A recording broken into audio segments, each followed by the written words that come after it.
प्यारे बच्चों, मेरा नाम अंशु सिंह है। मैं एडी राजकीय कन्या इंटर कॉलेज में सहायक अध्यापिका हूँ। बच्चों, आज हम कक्षा 9 के विज्ञान विषय का अध्याय 5 जीवन की मौलिक इकाई का भाग 2 पढ़ेंगे। इसके पूर्व हमने भाग 1 में कोशिका के बारे में जान लिया है। हम ये जान चुके हैं कि शरीर विभिन्न सूक्ष्म संरचनाओं से मिलकर बनी होती है, जिसको कोशिका कहते हैं। कोशिकीय आधार पर सजीव एक कोशिकीय तथा बहुकोशिकीय होते हैं। साथ ही साथ हम ये भी जान चुके हैं कि चाहे एक कोशिकीय हो या बहुकोशिकीय जीव हैं, सभी में कोशिकीय स्तर पे सम विभाजन पाया जाता है। साथ ही साथ इसके बाद हमने कोशिका का संगठन भी पढ़ा।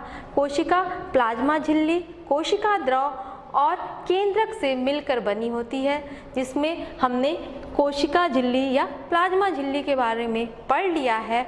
और हम ये जान गए हैं कि प्लाज्मा झिल्ली द्वारा पदार्थों का आवागमन परासरण तथा विसरण क्रिया द्वारा होता है। उसके बाद हम कोशिका भित्ति के बारे में पढ़े।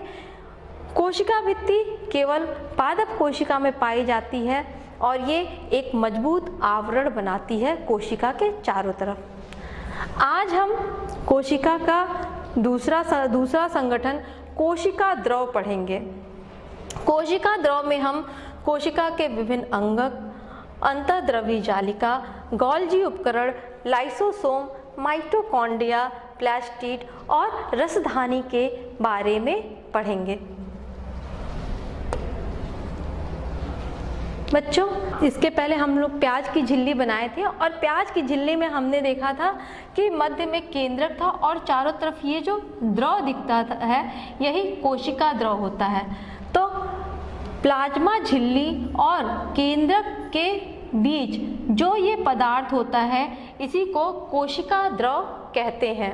बच्चों, केंद्रक और कोशिका द्रव ये दोनों एक संग जीव द्रव्य कहलाते हैं। तो प्लाज्मा झिल्ली के अंदर जितने भी पदार्थ होते हैं उनको जीव द्रव्य कहते हैं। और प्लाज्मा झिल्ली के अंदर क्या क्या होता है? केंद्रक और कोशिका द्रव। बच्चों, कोशिका द्रव में विभिन्न घटक होते हैं जिनको कोशिका का अंगक या कोशिकांग कहते हैं और ये प्रत्येक कोशिकांग झिल्ली द्वारा आवृत होती है। बच्चों, ये प्रत्येक कोशिकांग का अपना एक विशिष्ट कार्य होता है जो कोशिका की उपापचयी क्रियाओं के लिए आवश्यक होता है। बच्चों, कोशिका के प्रत्येक कोशिकांग, प्रत्येक घटक झिल्ली द्वारा आवृत होते हैं। ये यूकैरियोटिक कोशिका की विशेषता होती है। प्रोकैरियोटिक कोशिका में वास्तविक केंद्रक भी नहीं होता है और जो कोशिकांग होते हैं वो झिल्ली युक्त नहीं होते हैं। झिल्ली की उपयोगिता या झिल्ली की आवश्यकता हम वायरस के उदाहरण द्वारा समझ सकते हैं।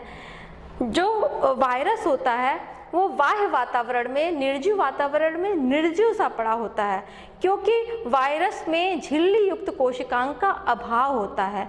और जैसे ही वो किसी सजीव के शरीर में प्रवेश करता है वैसे ही सजीव की मशीनरी का वो प्रयोग करने लगता है और अपना बहुगुणन करने लगता है। तो बच्चों, जो यूकैरियोटिक कोशिका होती है उसमें झिल्ली युक्त कोशिकांग होते हैं और प्रत्येक कोशिकांग अपना विशिष्ट कार्य करते हैं जिससे कोशिका की उपापचयी क्रियाएं सामान्य रूप से होती रहती हैं। तो आइए बच्चों, हम एक एक कोशिकांग के बारे में जानें। बच्चों, कोशिका के कोशिकांग एंडोप्लाज्मिक रेटिकुलम, हरित लवक, लाइसोसोम, रसधानी, गोल्जी कॉम्प्लेक्स और माइटोकॉन्ड्रिया आदि हैं। ये कोशिका के कुछ मुख्य कोशिकांग हैं जिनके बारे में हम आज चर्चा करेंगे। आइए जाने अंतःद्रवी जालिका क्या होती है। बच्चों, आप ये देखिए, केंद्रक से लगी ये नलिका जैसी संरचना अंतःद्रवी जालिका होती है। ये या तो केंद्रक से लगी होगी या प्लाज्मा झिल्ली से लगी होगी या केंद्रक और प्लाज्मा झिल्ली दोनों से लगी होती है अंतःद्रवी जालिका। अंतःद्रवी जालिका नलिका के रूप में भी होती हैं, लंबी नलिका के रूप में हो सकती हैं या गोल हो सकती हैं या चपटी आयताकार हो सकती हैं। बच्चों, अंतःद्रवी जालिका दो प्रकार की होती है, खुरदुरी अंतःद्रवी जालिका और चिकनी अंतःद्रवी जालिका। बच्चों, खुरदुरी अंतःद्रवी जालिका इसलिए खुरदुरी होती है क्योंकि इसके ऊपर राइबोसोम्स पाए जाते हैं और चिकनी अंतःद्रवी जालिका के ऊपर राइबोसोम नहीं पाए जाते हैं। खुरदुरी अंतःद्रवी जालिका को रफ एंडोप्लाज्मिक रेटिकुलम भी कहते हैं या रुक्ष अंतःद्रवी जालिका कहते हैं। इस पे जो राइबोसोम होता है उसमें प्रोटीन का निर्माण होता है और ये प्रोटीन आवश्यकता अनुसार कोशिका के विभिन्न भागों में पहुंचा दिया जाता है। इसी तरह जो स्मूथ एंडोप्लाज्मिक रेटिकुलम होता है या चिकनी अंतःद्रवी जालिका होती है वो वसा या लिपिड का निर्माण करती है।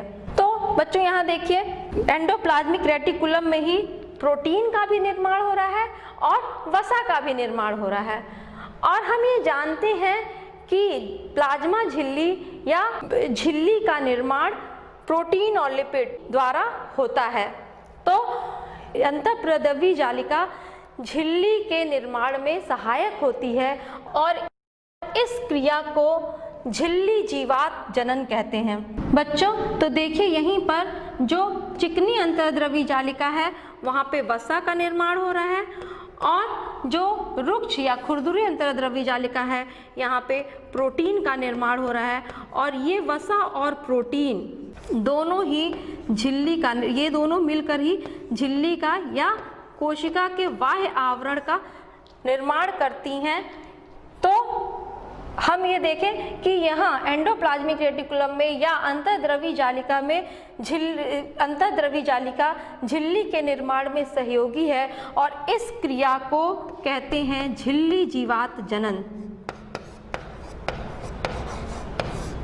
झिल्ली जीवात जनन। बच्चों, प्रत्येक कोशिकांग झिल्ली से आवृत होती है, तो जो एंडोप्लाज्मिक रेटिकुलम चाहे वो खुरदुरी अंतःद्रवी जालिका हो या चिकनी अंतःद्रवी जालिका हो, ये भी झिल्ली से आवृत होती है, दोहरी झिल्ली से आवृत होती है। बच्चों, इसके अलावा जो प्रोटीन और वसा बचते हैं उनसे यहाँ पे एंडोप्लाज्मिक रेटिकुलम में हार्मोन और एंजाइम का निर्माण होता है। बच्चों, प्रत्येक कोशिका में जो एंडोप्लाज्मिक रेटिकुलम होता है ये संरचना में भिन्न हो सकता है, लेकिन प्रत्येक कोशिका में ये जालिका सदृश ही दिखाई देता है। बच्चों, जो एंडोप्लाज्मिक रेटिकुलम होता है ये पदार्थों का संवहन करता है। एंडोप्लाज्मिक रेटिकुलम केंद्रक से जुड़कर केंद्रक और कोशिका द्रव के बीच में नलिका की तरह पदार्थों का संवहन कर सकता है या कोशिका के विभिन्न कोशिकांगों के बीच नलिका की तरह कोशिकांगों को आपस में नलिका की तरह कनेक्ट करके पदार्थों के संवहन में सहायक होता है। बच्चों, कशेरुकी जीवों में यकृत की कोशिकाओं में दवा या विष के निराविषीकरण का कार्य भी एंडोप्लाज्मिक रेटिकुलम द्वारा होता है। बच्चों, जब कोई दवा या विष यकृत की कोशिकाओं में पहुंचती है तो उसके विषाक्त नेचर को, उसके विष वाले नेचर को समाप्त करने में एंडोप्लाज्मिक रेटिकुलम सहयोगी होती है। अब आइए इसके बाद देखते हैं अगला कोशिका अंगक गोल्जी उपकरण या डिक्टियोसोम। बच्चों, ये भी जो होता है झिल्ली द्वारा आवृत संरचना होती है, गोल्जी उपकरण या डिक्टियोसोम। और सबसे पहले कैमिलो गोल्जी ने गोल्जी उपकरण को खोजा था और उन्हीं के नाम पर इस कोशिकांग का नाम गोल्जी उपकरण पड़ा। गोल्जी उपकरण को गोल्जियोसोम या गोल्जी काय भी कहते हैं। बच्चों, ये देखिए, ये गोल्जी उपकरण है। गोल्जी उपकरण में 4 से 10 पुटिका एक के ऊपर एक समांतर क्रम में व्यवस्थित होती हैं और इन पुटिकाओं को समांतर क्रम में व्यवस्थित होने के बाद सिस्टर्नी कहते हैं। बच्चों, सिस्टर्नी का जो ये उत्तल वाला भाग होता है, यहाँ पे लगातार नई सिस्टर्नी का निर्माण होता रहता है और इस अवतल वाले भाग से स्रावी पुट्टिकाएं लगातार निकलती रहती हैं। और इसका कार्य क्या है? तो बच्चों, गोल्जी उपकरण में एंडोप्लाज्मिक रेटिकुलम द्वारा बने हुए पदार्थ को यहाँ पे संचित किया जाता है, संग्रहित किया जाता है, उसका रूपांतरण किया जाता है, उसकी पैकिंग करके कोशिका के विभिन्न अंगों तक पहुंचाने का कार्य गोल्जी उपकरण द्वारा किया जाता है।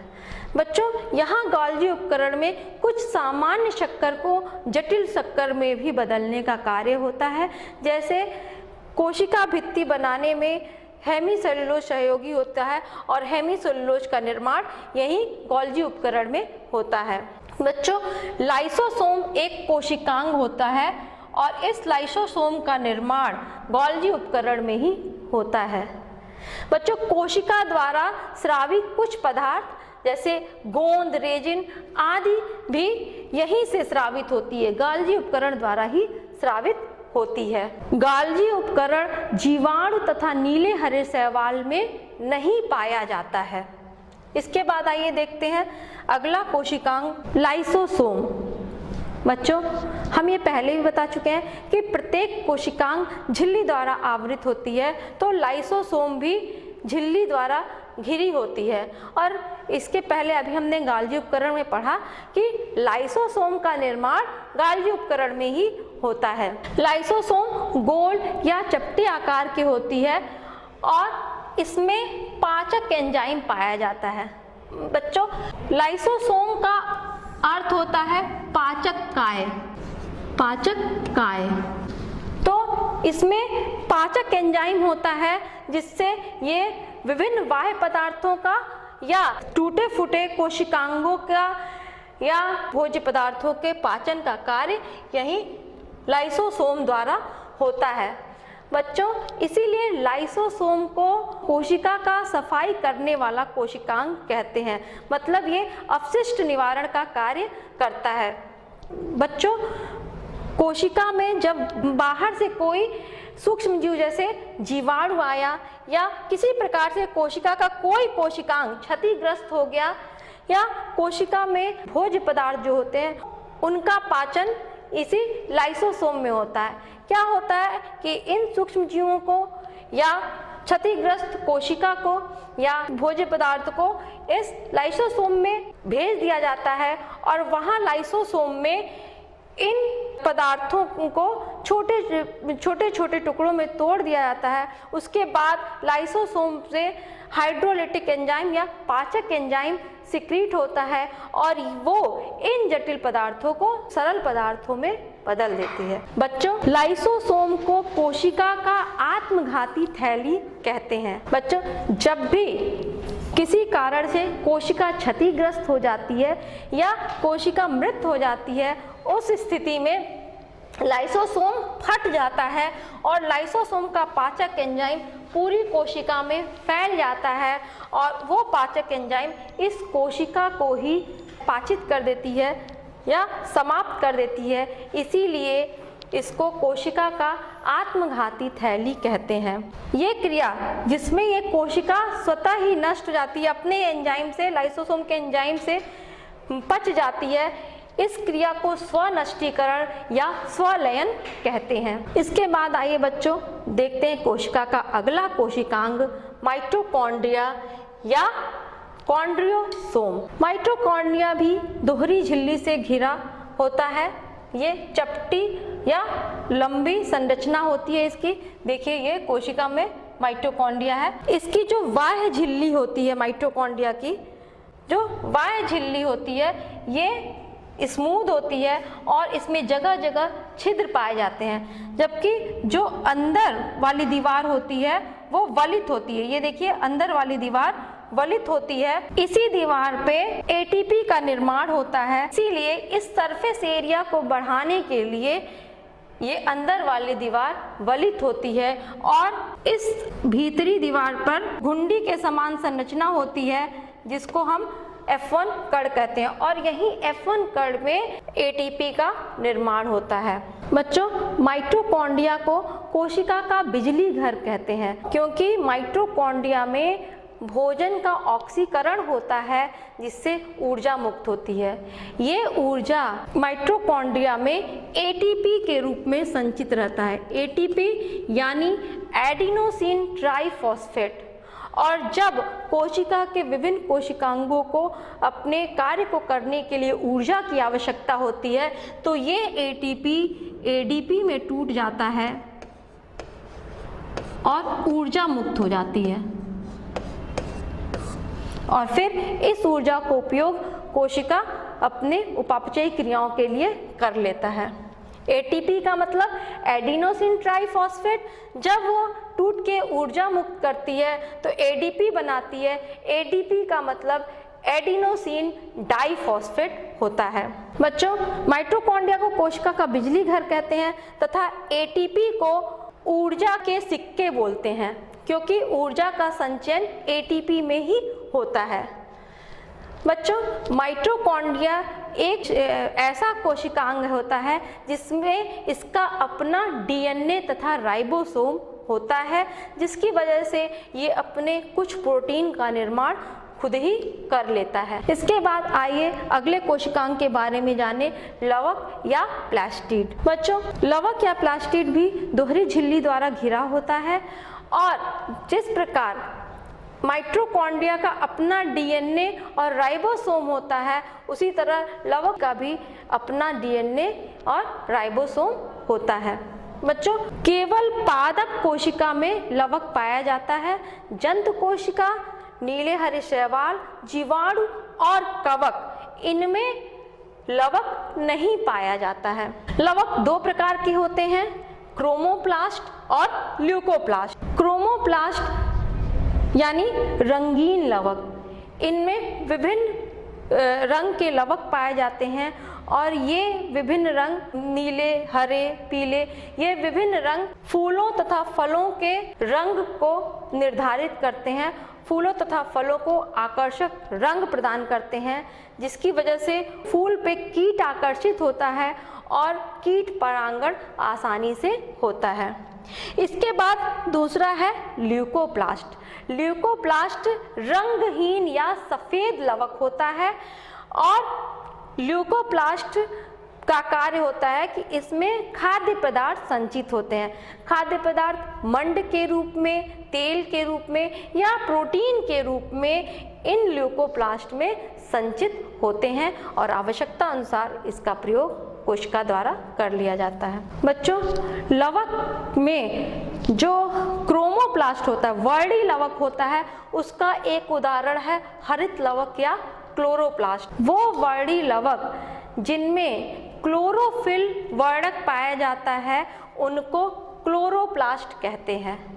बच्चों, क्लोरोप्लास्ट भी दोहरी झिल्ली द्वारा घिरा होता है और ये केवल हरी पादप कोशिकाओं में पाया जाता है। इसके अंदर जो ये द्रव होता है, जो ये तरल होता है, इसको स्ट्रोमा बोलते हैं और स्ट्रोमा में विभिन्न सिक्के जैसी संरचना होती है जिसको थैलेक्वाइड बोलते हैं और ये थैलेक्वाइड एक के ऊपर एक व्यवस्थित रहते हैं, एक के ऊपर एक व्यवस्थित रहते हैं और इनको सामूहिक रूप से इन व्यवस्थित थैलेक्वाइड्स को एक संग ग्रेनम बोलते हैं। बच्चों, इसी ग्रेनम और स्ट्रोमा में प्रकाश संश्लेषण की क्रिया होती है और हम ये जानते हैं कि प्रकाश संश्लेषण द्वारा हरे पौधे अपने भोजन का निर्माण करते हैं।